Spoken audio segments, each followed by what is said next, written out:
Alors, un point super important lorsqu'on est à son compte, c'est de ne pas laisser ses revenus à la loi du hasard ou du marché. Voilà, non. Lorsqu'on est entrepreneur ou artiste, on décide des revenus qu'on souhaite avoir. D'accord ? On laisse. Comment on fait ? Il y a 3 choses. Il y a 3 chiffres à définir. Le premier, c'est celui qu'on peut appeler le seuil de sécurité. Le seuil de sécurité, c'est de combien j'ai besoin au minimum pour vivre par mois. D'accord ? Alors, je ne vais pas dire survivre, mais je pense même, voilà, juste simplement pour combler tous ces besoins et désirs minimum. Donc, ça peut être l'appart, l'assurance, l'alimentation, l'école de vos enfants, vos voyages annuels. Tout ça, c'est à définir. Donc, on définit ce revenu minimum, ce seuil de sécurité. Le deuxième revenu à définir, qui déjà me plaît un peu plus, c'est ce que moi j'appelle le chiffre luxe, d'accord ? C'est celui que vous souhaitez viser. Alors, il est normalement plus élevé que le seuil de sécurité, on est bien d'accord, d'accord ? C'est quel est votre revenu souhaité, le désiré. Et le troisième, c'est celui que je vais appeler le seuil ou le chiffre de transcendance.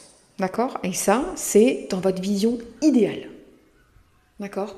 Vous êtes dans la meilleure vie que votre âme est venue vivre ici sur Terre. Combien vous touchez ? Osez y penser. C'est très important.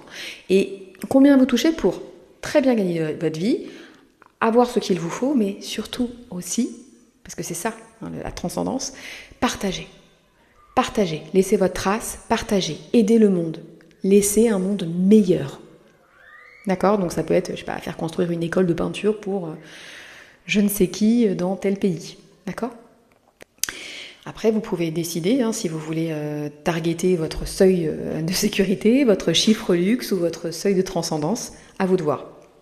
Ce qui me concerne, moi je vise toujours la lune pour au moins tomber sur les étoiles. C'était Oscar Wilde, non, qui disait ça.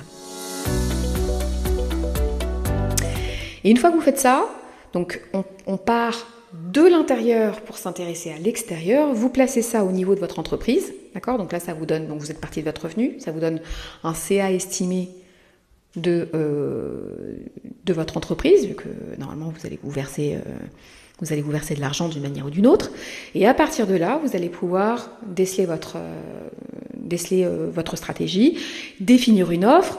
Et plus tard, on en reparlera après, mais quand on arrivera au prix de votre offre, là, bien évidemment, on ira voir un petit peu la concurrence. Non pas pour dire est-ce que je suis trop chère, mais pour dire ok, quelle stratégie j'applique ? Est-ce que je suis en stratégie d'écrémage ou quoi ? Je vais trop loin. Voilà, je vous laisse à ça. Le petit tip aujourd'hui, c'est si vous n'avez pas encore ces 3 chiffres-là, au moins définissez le premier. Voilà. Pour les plus courageux, on fait les 3. Voilà. Belle journée.